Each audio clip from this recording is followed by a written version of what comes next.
இந்த நாளின் காலை வேளையிலே ஆண்டவர் நமக்கு தருகிற வார்த்தை சங்கீதம் 56வது அதிகாரம் 8வது வசனம்.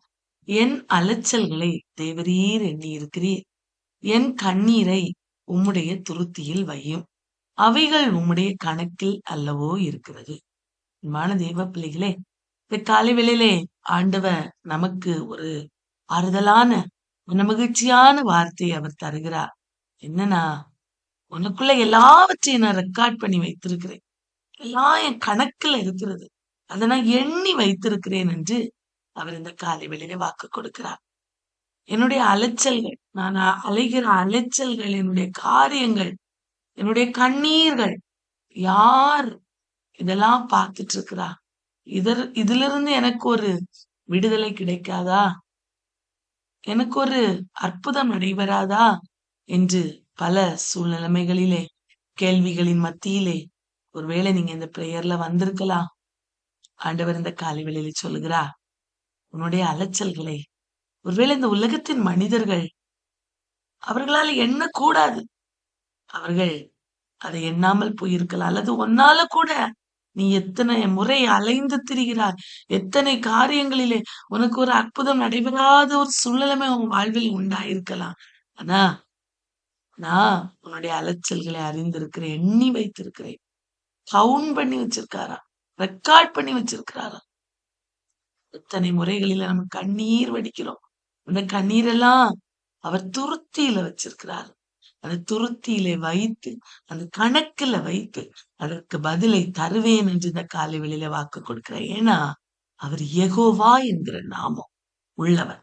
யெகோவா என்ற நாமத்துக்கு அர்த்தம் என்னவென்றால் அவர் கர்த்தர், அவர் மாறாதவர், அவர் மகத்துவம் நிறைந்தவர், அவர் வாக்கு தத்தத்தை நிறைவேற்றுகிறவர், நம்முடைய சூழ்நிலைமைகளை காட்டிலும் பெரியவர். அந்த யெகோவா என்கிற நாமம் உடையவர் இந்த காலை வேளையிலே நம்முடைய வாழ்விலே நாம் படுகிற, நாம் சந்திக்கிற அத்தனை காரியங்களிலும் இருந்து விடுதலையை தருவேன் என்று அவர் வாக்கு கொடுக்கிறார். அன்பான தெய்வ பிள்ளைகளே, இந்த காலை வேளையிலே இந்த நாளிலே நாம் வாசிக்க வேண்டிய வேத பகுதி யாத்திராகமம் 6வது அதிகாரம், சங்கீதம் 56வது அதிகாரம். இந்த 2 அதிகாரங்களிலும் நாம் பார்க்கும்போது ஒரு சில காரியங்களை, இந்த அதிகாரங்களில சொல்லப்பட்ட காரியங்களை நாம் தியானிப்போம். முதலாவதாக நாம் நேற்றைய தினத்திலே யாத்திராகமம் 5வது அதிகாரத்தை தியானித்தோம். அதிலே அந்த கடைசி பகுதியிலே அவர்கள் மிகவும் சோர்ந்திருந்தார்கள் சூழ்நிலைமையை பார்த்து. ஏன்னா அவங்களுடைய வேலை, இன்னும் வேலை பளு, அவருடைய கஷ்டங்கள், பாடுகள் எல்லாம் குறையலை, கூடிச்சு. ஏன்னா மோசையும் ஆரோனும் நாங்க ஆராதிக்க போனோம், இஸ்ரவேல் ஜனங்களை அனுப்புங்க என்று சொல்லி பார்வோன் இடத்துக்கு போய் சொன்ன போது அவருடைய வேலைப்பளு அதிகமானது. அவர்களை பார்வோன் கடினமாய் நடத்தினார். அதனால அவங்களுக்கு ஒரு சலிப்பு, ஒரு வேதனை. அவங்க சூழ்நிலைமை மிகவும் ஒரு கொடிதான ஒரு சூழ்நிலைமையாய் காணப்பட்டது. பாருங்க, அப்போ மோசே போய் ஆண்டவர் இடத்துல கேட்கிறார், ஆண்டவரே, இந்த ஜனங்களுக்கு தீங்கு வர பண்ணினது என்ன? ஏன் என்னை அனுப்பினீர் ஆண்டவரே? எதற்காக? ஏன் என்னை தெரிந்து கொண்டீர் எனக்கு தெரியலையப்பா. எதுக்கு அனுப்புனீங்க? நான் உமது நாமத்தை கொண்டு பேசும்படி பார்வோனிடத்தில் பிரவேசித்தது முதல் அவன் இந்த ஜனங்களை உபத்திரவப்படுத்துகிறானே. உம்மை பத்தி நான் உமக்குள்ள நெருங்கி வராததற்கு முன்பு எனக்கு இத்தனை சோதனைகள் இல்லை. நான் என்றைக்கு ஜெபிக்கணும், வேதம் வாசிக்கணும், என் ஆண்டவரோடு நான் நெருங்கி பழகணும், நெருங்கி வாழணும்னு நான் தீர்மானம் எடுத்தனோ, அந்த நாள்ல இருந்து என் வாழ்க்கையில பயங்கர உபத்திரம், பயங்கர பாடுகளின் வழியா நான் கடந்து செல்கிறேனே என்று நாம கூட இந்த காலை வேளையில சொல்லலாம். மோசே அதான் சொல்றாரு, உமது நாமத்தை நான் பேச ஆரம்பிச்ச நாள்ல இருந்தே நாங்கெல்லாம் உபத்திரவப்படுகிறோமே. ஜனங்களை விடுதலை ஆக்குவேன்னு சொன்னீரே, அவர்களை விடுதலை ஆக்கவில்லையே என்று அந்த சூழ்நிலைமையின் கொடுமையை நினைத்து மோசே ஆண்டுடைய சமூகத்தில் போய் நிறுத்துறார். அன்பான தேவ பிள்ளையே, அந்த சூழ்நிலைமையில இந்த நாளிலே நாம் வாசிக்க வேண்டிய அந்த பகுதியில ஆண்டவர் அவர்களுக்கு ஒரு வாக்கு கொடுக்கிறார். என்ன வாக்கு தெரியுமா? அவர்களை அவர்கள் மத்தியிலே நான் எப்படிப்பட்டவர், நீ சூழ்நிலைமையை பாராதே, உன்னுடைய தளர்ந்து போன நிலைமைகளை நீ பாராதே, நான் அந்த சூழ்நிலைமையை மாற்றி உனக்கு ஒரு அற்புதத்தை செய்ய வல்லமை உள்ளவர். என்பதை நீ இந்த காலை வேளையிலே அறிந்து கொள்ள வேண்டும் என்று சொல்லி ஆண்டவர் நமக்கு அவர் இந்த காலை வேளையிலே நம் மத்தியிலே அவர் பிரசன்னமாகி கொண்டிருக்கிறார். பிரியமானவர்களே, மோசே சோர்ந்து போயிருந்தார். இஸ்ரவேல் ஜனங்கள் சோர்ந்து போயிருந்தார்கள். இவர்களை பார்த்த ஆண்டவர் சொல்லுகிறார், மோசேயை நோக்கி சொல்லுகிறார், நான் பார்வோனுக்கு செய்வதை நீ காண்பாய் மோசே. பலத்த கையை கண்டு அவர்களை போக விடு. பலத்த கையை கண்டு அவர்களை தன் தேசத்திலிருந்து துரத்தி விடுவார் என்று சொல்லி ஆண்டவர் சொல்லுகிறார். சொல்லிட்டு அவர் அவருடைய நாமத்தை அறிவிக்கிறார். நான் பாருங்க, இதுவரைக்கும் தியானித்த பல வார்த்தைகளிலே அபிரகாம், ஈசாக்கு, யாக்கோபு அவர்களுக்கு ஆண்டவர் சர்வ வல்லமையுள்ள தெய்வமாய் காண்பித்தார். இந்த 2வது வசனத்துல பார்க்கிறோம். மேலும் தேவன் மோசேயை நோக்கி, நான் யெகோவா என்ற நாமம் உள்ளவர்.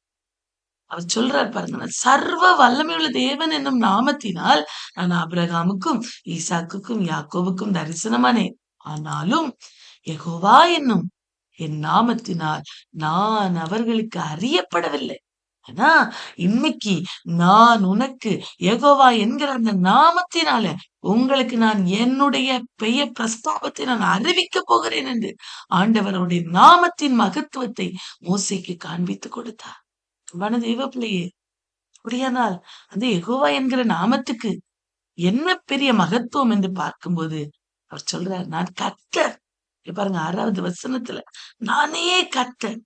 வாசிக்கும் போது அநேக நான் தேவனாகிய கர்த்தர், நான் கர்த்தர், நான் மாற்றவர், நான் அதிசயங்களை செய்கிறவர் தான். யெகோவா இதுக்கு முன்னால சர்வ வல்லமையுள்ள தெய்வம் அப்படின்னா எல்ஷடா என்று நம்ம சொல்றோம். எல்ஷடா என்றால் வாக்குத்தத்தம் செய்கிறவர், ஆசீர்வதிக்கிற தெய்வம் என்றெல்லாம் அர்த்தம். ஆனா இந்த யெகோவா என்கிற நாமத்துக்கு அர்த்தம் என்ன தெரியுமா? வாக்குத்தத்தத்தை நிறைவேற்று, வாக்குத்தத்தத்துக்கு பதில் தருகிறவர், சூழ்நிலைமையை பாராதபடி உதவி செய்கிறவர். எந்த சூழ்நிலைமை மத்தியில் இருந்தாலும் அந்த சூழ்நிலைமையின் பாதையிலிருந்து நம்மை விடுவித்து காத்து தப்ப பண்ணுகிற நாமம் உள்ளவர் தான் யெகோவா. அன்பான தெய்வ பிள்ளையே, உறுதிப்படுத்துகிறார், தன்னுடைய நாமத்தை உறுதிப்படுத்துகிறார். இந்த காலை வேளையிலே அன்பான தெய்வ பிள்ளை, சோர்ந்து போய் வந்திருக்கீங்களா? என்னுடைய வாழ்விலே எவ்வளவு பிரச்சனைகள், போராட்டங்கள், இது என்னைக்கு மாறும்? கண்ணீர் என்றைக்கு மாறும்? என்னுடைய சூழ்நிலைமைகள் என்றைக்கு மாறும்? நான் ஆண்டவரை ஆராதித்த நாள் முதலாய் என் வாழ்வில பிரச்சனைகளாய் மிகுந்திருக்கிறது. நான் உபத்திரவப்படுகிறேனே என்று சோர்ந்து போய் வந்திருக்கீங்களா? இன்னைக்கு காலை வேளையில ஆண்டவர் சொல்ற, சூழ்நிலைமையை பாராதே, நான் யெகோவா என்ற நாமம் உள்ளவர். நான் யெகோவா, என்னால முடியாது எதுவுமே கிடையாது, நான் கர்த்தர், நான் மாறாது என்று சொல்லி அவர் வாக்கு கொடுக்கிறார். நான் அந்த எகிப்தியர் நடுவிலே, பார்வோனின் மத்தியிலே என்னுடைய பலத்த கையை நான் காண்பிக்க போகிறேன். என் ஜனங்களுக்காய் நான் போகிறேன். கர்த்தர், நானே கர்த்தர், நான் கர்த்தர் என்று நீங்களும் அறிந்து கொள்வீர்கள். எகிப்தில் இருக்கிற எல்லாரும் அறிந்து கொள்ளும்படியாய் பெரிய காரியங்களை செய்ய போகிறேன். நான் உங்களை விடுவிக்க போகிறேன். உடைய அடிமைத்தனத்திலிருந்து நான் நீங்களாக்கி உங்களை ஓங்கிய கையினாலும் பலத்த கையினாலும் உங்களை நான் மீட்டு கொள்ள போகிறேன் அப்படின்னு சொல்லி ஆண்டவர் வாக்கு கொடுக்கிறார். என் மனதேவ பிள்ளையே, அவருடைய நாமம் உடைய சூழ்நிலைமைகளில் இருந்து நம்மை விடுதலை ஆக்குகிற நாமம் உள்ளவர். உங்களுடைய சுமைகளை நீக்கி, இந்த உலகத்தின் மனிதர்கள், சத்துரு நம்ம மேல் போட்ட சுமைகளை அவர் நீக்கி நம்மை விடுவிக்கிற தெய்வம் கர்த்தராய் இந்த காலை வேளையில் வெளிப்பட்டிருக்கிறார். அன்பான தெய்வ பிள்ளையே, சோர்ந்து போக வேண்டாம். இந்த வார்த்தைகளை மோசே போய் அந்த ஜனங்களிடத்துல சொன்ன போது அவங்களுக்கு இருந்த அந்த சூழ்நிலைமையை தான் பெருசா பார்த்தாங்க. பிரியமானவர்களே, மனமடிவு, உண்மையான வேலை, கழுவி நிமித்தமாய் அவர்களால மோசைக்கு செவி கொடுக்க முடியல. இன்னைக்கு நாம எப்படி இருக்கிறோம்? இன்னைக்கு இந்த வார்த்தையை கேட்கிறோம். என் ஆண்டவரா என்னுடைய சூழ்நிலைமையை மாற்ற முடியும். அவர் கர்த்தர், அவர் என் சூழ்நிலைமையை மாற்றுவார். அவர் யெகோவா என்கிற நாமம் உள்ளவர். அவர் என் சூழ்நிலைமையை மாற்றுவார் என்று இந்த காலை வெளியில் விசுவாசித்தார். நீங்க தேவனுடைய மகிமையை கண்டு கொள்வீர்கள். பிரியமானவர், இஸ்ரவேல் ஜனங்கள் மனமடிவினாலே, கொடுமையான வேலைப்பளுவினாலும் அவர்களால் அந்த வார்த்தையை கேட்டு தன்னுடைய வாழ்க்கையில அதுக்கு செவி கொடுக்க முடியாத சூழ்நிலைமை இருந்தது. இந்த கால வேளையில அப்படிப்பட்ட சூழ்நிலைமை இருக்குமானா ஆண்டவரிடத்துல கேட்ப, ஆண்டவரே உம்மால முடியாதுன்னு எதுவுமே இல்லப்பா. நீங்க என் வாழ்வில நீர் எனக்கு கொடுத்த வாக்கு தத்தத்தை இந்த கால வேளையில நிறைவேற்ற வல்லவராயிருக்கிறீர் என்பதை நான் விசுவசிக்கிறேன் என்று சொல்லி அவரிடத்துல நாம சரண்டர் ஆகும்போது நம்முடைய சூழ்நிலைமைகளின் மத்தியிலே கர்த்தர் பெரிய அற்புதத்தை செய்ய அவர் வல்லவராயிருக்கிறார். இரண்டாவதாக ஆண்டவர் சொல்லுகிறார் பாருங்க. தா இங்க சங்கீதக்காரனாகிய தாவீது சங்கீதம் 56ல அவர் சொல்றார் பாருங்க. பாருங்க, நாள்தோறும் மனுஷன் என்னை விழுங்க பார்க்கிறான். ஆண்டவரே, தேவனே எனக்கு இரங்கும் ஆண்டவரே. மனுஷன் என்னை விழுங்க பார்க்கிறான்.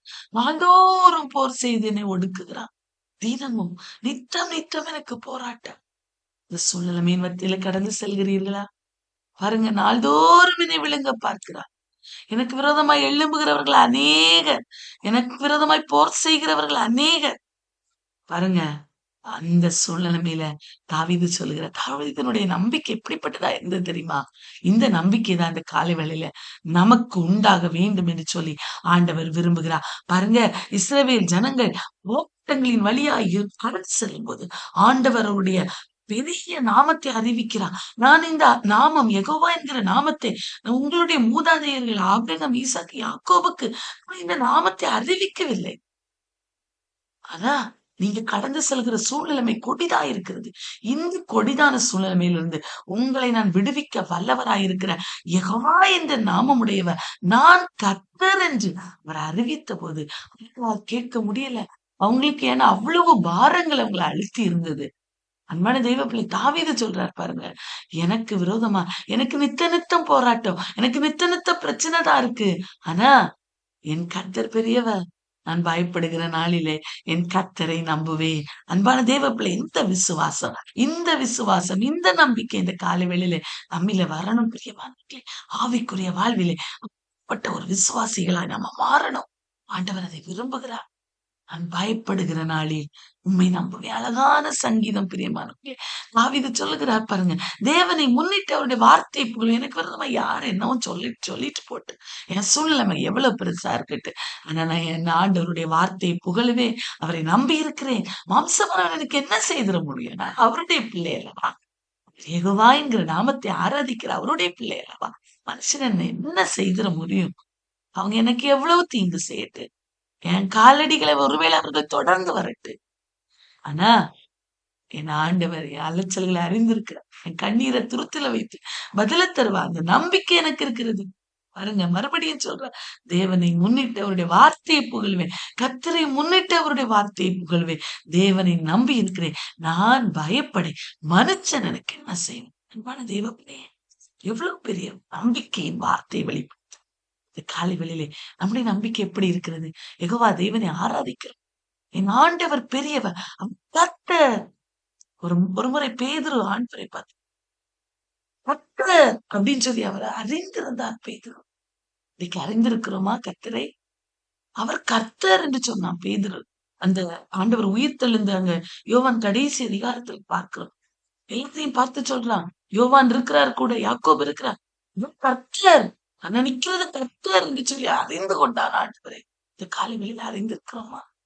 அன்பான தெய்வ பிள்ளையே, இன்னைக்கு அறிந்திருக்கவில்லை என்றா என் சூழ்நிலைமை காட்டியில் பெரிய தெய்வம் உண்டு. அவரை நான் ஆராதிக்கிறேன். அவர் என் சூழ்நிலைமை மேற்கொள்ள எனக்கு பலனை தருவார் என்று அவர் மேல நம்ம நம்பிக்கையா இருப்போம். அவர் நிச்சயமாய் நம்முடைய வாழ்விலே பெரிய காரியங்களை செய்து நமக்கு பெரிய விடுதலையை தருவார். நம்ம